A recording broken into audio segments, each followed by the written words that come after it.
हरि ओम तत्सत्। श्रीमते रामचंद्राय नमः। श्रीमते रामानंदाचार्याय नमः।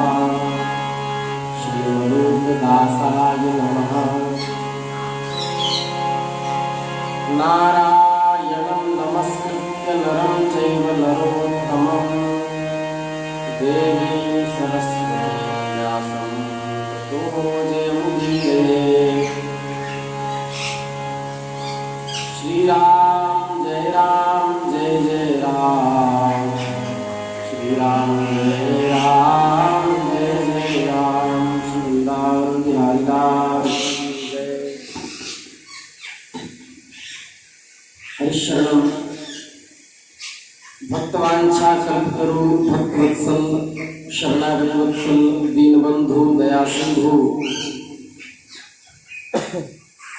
भगवान श्री हरि की महती कृपा करुणा से हम आप सब आज पुनः श्रीमद् भागवत ग्रंथ के माध्यम से सत्संग लाभ प्राप्त कर रहे हैं।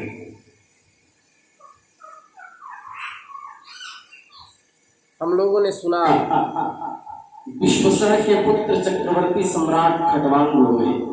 युद्ध में उन्हें कोई जीत नहीं सकता था और वह भगवत परायण राजर्षि थे। वे मन ही मन सोचने लगे कि मेरे कुल के इष्ट देवता हैं ब्राह्मण, उनसे बढ़कर मेरा प्रेम अपने प्राणों पर भी नहीं।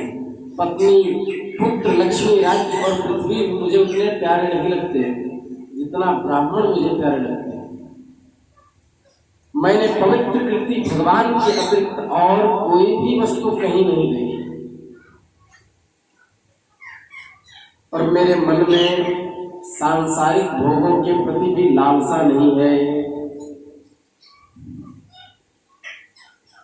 इसलिए अब इन विषयों में मैं रमना नहीं चाहता। ये तो माया के खेल हैं।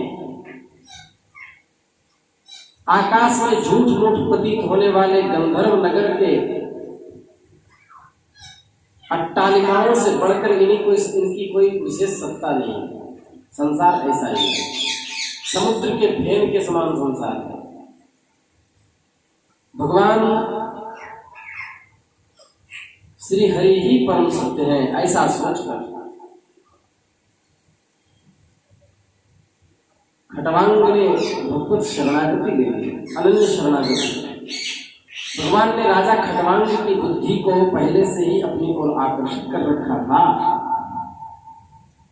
और वे अंत समय में ऐसा निश्चय कर सके, इसलिए भगवान ने उन पर और विशेष कृपा की। वह आत्मस्वरूप में स्थित हो गए और ठाकुर जी को प्राप्त हो गए।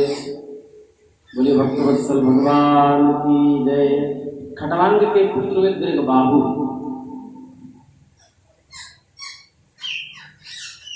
दीर्घबाहु के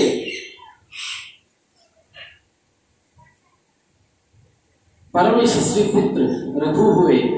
रघु के अज के पुत्र हुए महाराज दशरथ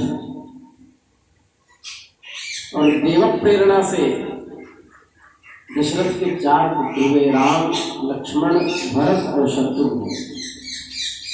सीतापति भगवान श्री राम का चरित्र तो तत्वदर्शी ऋषियों ने बहुत कुछ वर्णन किया है परीक्षित, और तुमने अनेक बार उसे सुना भी है।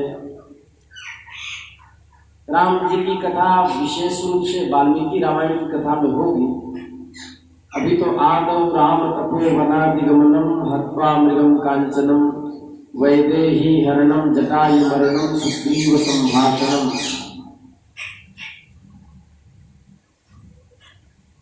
बाली निग्रह दलनम समुद्र तरणम लंकापुरी दाहनम। पश्चात रावण कुंभकर्णादिहरणम। एतद्धि रामायण, यही रामायण। ये हम आप सब बहुत बार सुन चुके हैं। रघुनाथ जी का चरित्र तो परम पवित्र है और नित्य श्रवणीय है। तो इसलिए अभी व्यासक क्रम से समासक क्रम से कथा हो रही है। और विशेष चर्चा श्रीमद् वाल्मीकि रामायण में करेंगे। इसमें तो पूरी कथा रामचरितमानस और वाल्मीकि रामायण को लेकर ही होगी। तो इस प्रकार रावण कुंभकर्ण का अंत तो हो गया। इसके बाद क्या हुआ?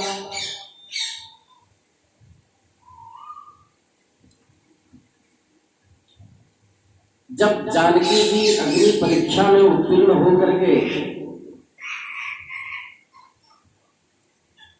अयोध्या आई,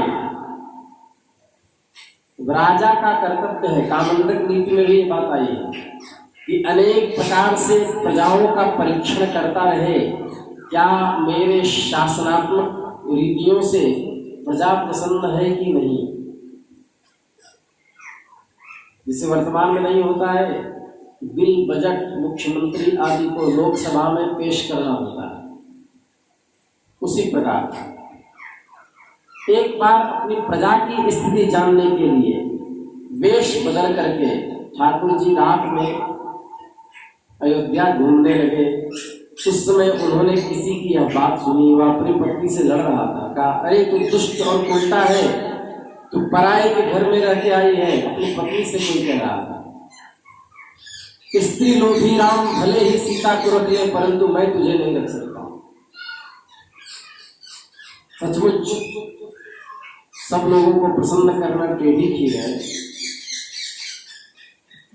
राम जी के शासन में भी ऐसे अनर्गल प्रलाप हो रहे हैं। इससे पता चलता है कि जगत में सभी को प्रसन्न नहीं किया जा सकता। कथा इसमें प्रसिद्ध है।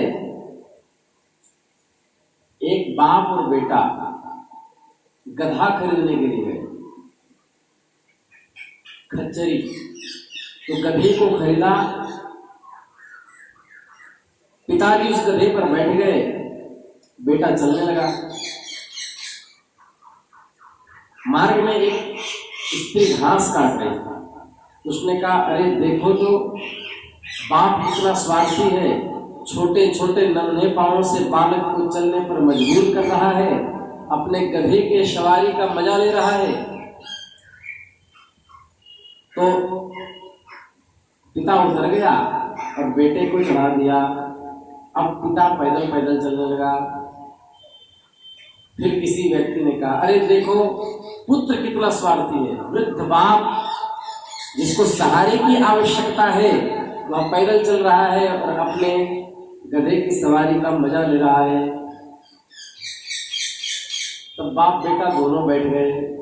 कुछ दूर निकले तो किसी वृद्ध ने कहा, राम राम, स्वार्थी दुनिया इसी को कहते हैं।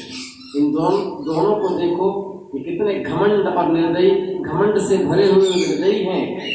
बेचारा वृद्ध गधा, चलने का साहस उसके अंदर नहीं दिख रहा, और बाप बेटा दोनों मुष्टंडे उसके ऊपर बैठकर गधे की सवारी कर रहे हैं। शर्म आनी चाहिए। अब दोनों उतर गए और गधे के साथ साथ चलने लगे। तब तक एक किसी व्यक्ति ने कहा, अरे देखो इन मूर्खों को, गधा पास में और ये लोग पैदल चल रहे हैं।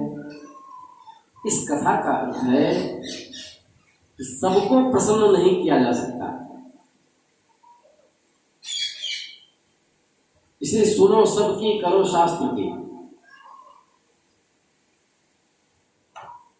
तब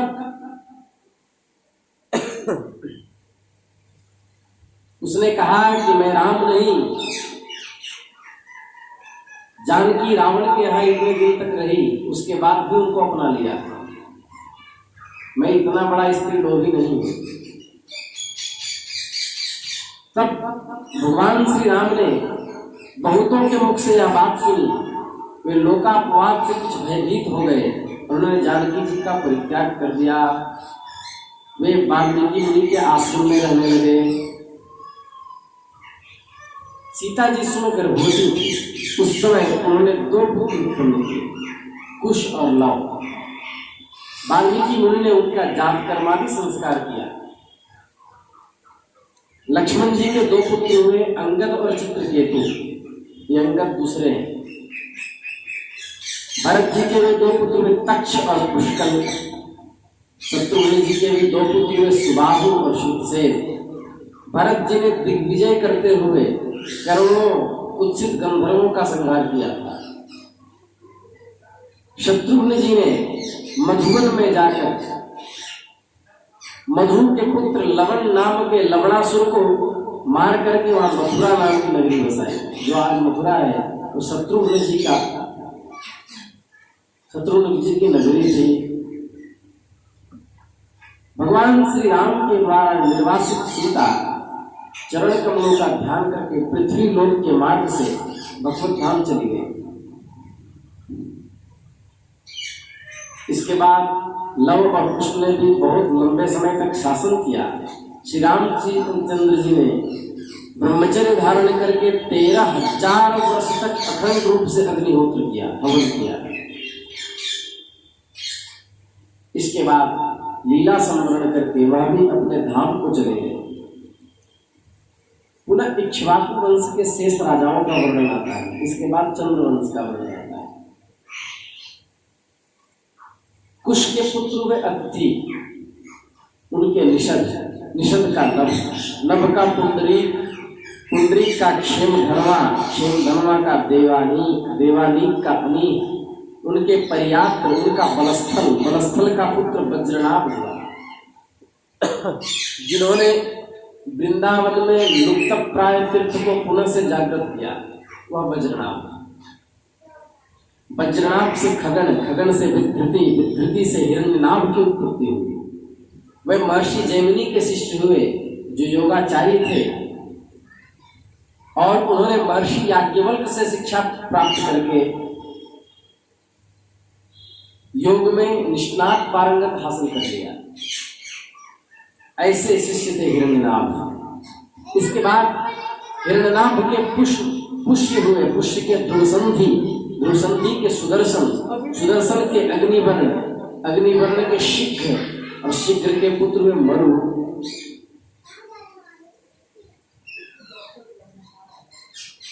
मरु ने योग साधन से सिद्धि प्राप्त कर ली। वह इस समय भी कलाप नामक नगर में रहता है।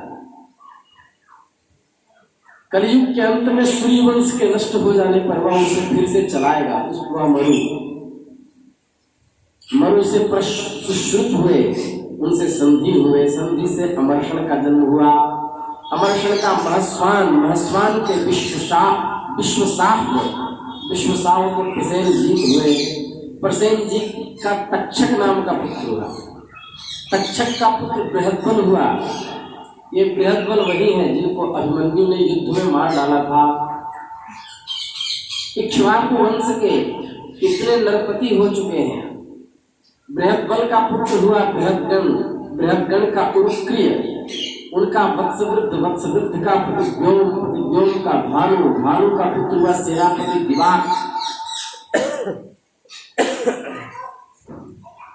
दिवाक का वीर सहदेव का बृहदस्व का भानुमान का प्रतिकाश्व हुआ। प्रतिकाश्व का पुत्र सुप्रतीक हुआ। सुप्रतीक का मनुदेव का सुनक्षत्र, उनका पुष्कर, उनका अंतरिक्ष का सुतपा और उनका पुत्र अमित्रजित हुआ। कितना लंबा परंपरा है। अमित्रजित से बृहद्राज से बरही से कृतंजय से रणंजय से संजय हुआ। संजय का शाक्य नामक पुत्र हुआ। उनका पुत्र हुआ शुद्धोद का लांगल का प्रसेनजीत के पुत्र हुए क्षुद्रक से रणक की उत्पत्ति हुई। रणक से सूरत से इस वंश के अंतिम राजा सुमित्र का जन्म हुआ, जो बृहद्बल के वंशधर होंगे भविष्य में। इक्ष्वाकु का यह वंश सुमित्र तक ही रहेगा, क्योंकि सुमित्र के राजा हो जाने पर कलयुग में यह वंश समाप्त हो जाएगा, सूर्यवंश समाप्त हो जाएगा। एक और परंपरा, इक्ष्वाकु के पुत्र थे निमि। उन्होंने यज्ञ आरंभ करके महर्षि वशिष्ठ को ऋत्विज के रूप में वर्ण किया, किंतु उस समय भगवान वशिष्ठ इंद्र के यज्ञ का संकल्प कर चुके थे। उनका वर्ण हो चुका था, इंद्र के द्वारा वो वर्णित हो चुके थे। तो कहा तुम मेरी प्रतीक्षा करना, जब मैं इंद्र के यहाँ यज्ञ संपन्न कर लूं तब तेरे यहाँ यज्ञ प्रारंभ करूंगा। निमि ने विचार किया कि जीवन तो क्षणभंगुर है, विलंब करना उचित नहीं, पता नहीं कब मृत्यु हो जाए। जब तक वशिष्ठ जी नहीं लौटे तब तक के लिए उन्होंने दूसरे ऋतुओं का वर्णन कर दिया। गुरु वशिष्ठ जी जब इंद्र का यज्ञ संपन्न करके लौटे तो उन्होंने देखा कि उनके शिष्य निमि ने उनकी बात न मानकर यज्ञ प्रारंभ कर दिया। तब उन्होंने कहा कि तुमको अपने विचारशीलता और पांडित्य का बड़ा घमंड है, इसलिए तुम्हारा शरीर पात हो जाएगा, तुम्हारी मृत्यु हो जाएगी। निमि की दृष्टि में गुरु वशिष्ठ का यह श्राप धर्म के अनुकूल नहीं था, क्योंकि वह यज्ञ कर रहे थे। उन्होंने क्षणभंगुरता पर दृष्टि डाली, पता नहीं शरीर का कब नाश हो जाए, इसलिए श्राप उचित न समझ करके कहा कि आपका भी शरीर मिल जाए। यह कहकर के उन्होंने भी श्राप दे दिया। इसके बाद निमि ने अपने शरीर का त्याग कर दिया। इधर वृद्ध प्रपितामह वशिष्ठ जी ने भी, परीक्षित तुम्हारे प्रपितामह वशिष्ठ जी ने भी अपना शरीर त्याग कर दिया। मित्रा वरुण के द्वारा पुनः उर्वशी के गर्भ से जन्म ग्रहण किया। महापुरुष थे, क्यों न हो, ठाकुर जी के गुरु जी हैं। राजा निमि के यज्ञ में आए हुए श्रेष्ठ मुनियों ने राजा के शरीर को सुगंधित तैल में रखा और जब यज्ञ पूर्ण हुआ तब सप्रयाग की समाप्ति पर देवता लोग आए। देवताओं से नगरवासियों ने प्रार्थना की कि आप लोग समर्थ हैं, राजा निमि पुनः जीवित हो उठे। देवताओं ने कहा ऐसा ही हो। तब निमि ने कहा, जीवित हो गए, निमि ने कहा मुझे देह का बंधन नहीं चाहिए। यस्य योगम न वांछन्ति वियोग भय कातराः भजन्ति चरणाम भोजम मुनयो हरिमेधसः। मुझे देह का बंधन नहीं चाहिए, मुझे शरीर का संयोग नहीं चाहिए, क्योंकि शरीर धारण करने से सब जगह मृत्यु हो गई है। मैं आत्मानंद में स्थित होना चाहता हूँ, मुझे शरीर नहीं चाहिए। राजा निमि, तब देवताओं ने कहा मुनियों, राजा निमि बिना शरीर के ही प्राणियों के नेत्र में निवास करेगा और उनके अस्तित्व का पता कब चलेगा, जब मनुष्य के पलक झपकते रहेंगे, तब तक निमि उसमें रहेंगे। इसलिए जो पलक झपकता है वो निमि से झपकता है, इसलिए उनका नाम, इसको पलक का एक नाम निमि भी है। तो सब प्राणियों के नेत्र में उनकी स्थिति हो गई। ये देवताओं की कृपा है। इसके बाद कहा कि यदि ये राजा निमि सबके पलक में चले जाएंगे तो अराजकता फैल जाएगी, संसार का संचालन कौन करेगा। तब उनका मंथन किया, शरीर का मंथन किया, हाथ आदि का घर्षण किया, तो एक कुमार उत्पन्न हुआ। जन्म लेने के कारण उसका नाम जनक हुआ। विदेह से उत्पन्न होने के कारण, क्योंकि उनका शरीर का त्याग हो रहा था, वैदेह हुआ, और मंथन से उत्पन्न होने के कारण उस बालक का नाम मिथिल हुआ। उसी ने मिथिलापुरी बताई। जनक का उदावसु, उनका नंदिवर्धन, नंदिवर्धन का सुकेतु, उनका देवरात, देवरात का बृहद्रथ नामक पुत्र हुआ। बृहद्रथ के महाबली, महाबली का सुधृति, सुधृति का धृष्टकेतु, धृष्टकेतु का हर्यश्व नामक पुत्र हुआ। हर्यश्व के मरु पुत्र हुए, मरु के प्रतिपक हुए, प्रतिपक के कृतिरथ, कृतिरथ से देवमीढ़, देवमीढ़ से विश्रुत, विश्रुत से महाधृति का जन्म हुआ। महाधृति का कृतिरात, कृतिरात का महारोमा, महारोमा का स्वर्णरोमा, स्वर्णरोमा का पुत्र हुआ ह्रस्वरोमा। इसी ह्रस्वरोमा के पुत्र हुए महाराज शिरध्वज। वे जब यज्ञ के लिए धरती जोत रहे थे तो शिर मतलब होता है हल, हल के अग्रभाग भाल जिसको कहते हैं, जिससे हल जोता जाता है, उस भाल के मिट्टी से स्पर्श होने से सीता जी की उत्पत्ति हुई। तपस्वीरध्वजो जज्ञे यज्ञार्थं कर्षतो महीम् सीता सीराग्रतो जाता तस्मात् सीरध्वज स्मृतः।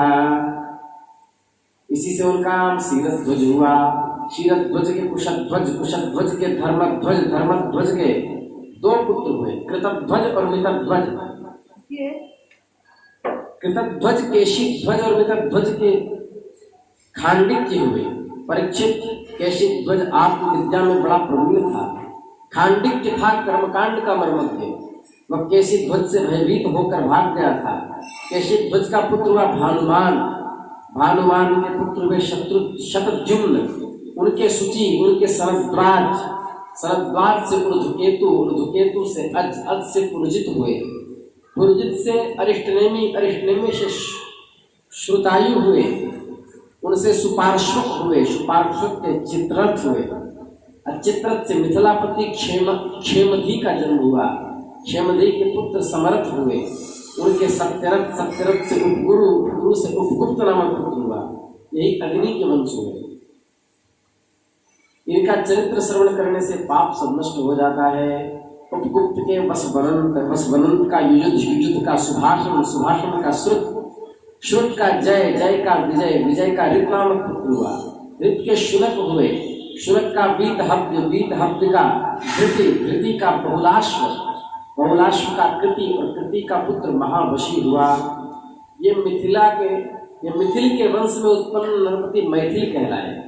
ये सभी के सब गृहस्थाश्रम में रहते हुए भी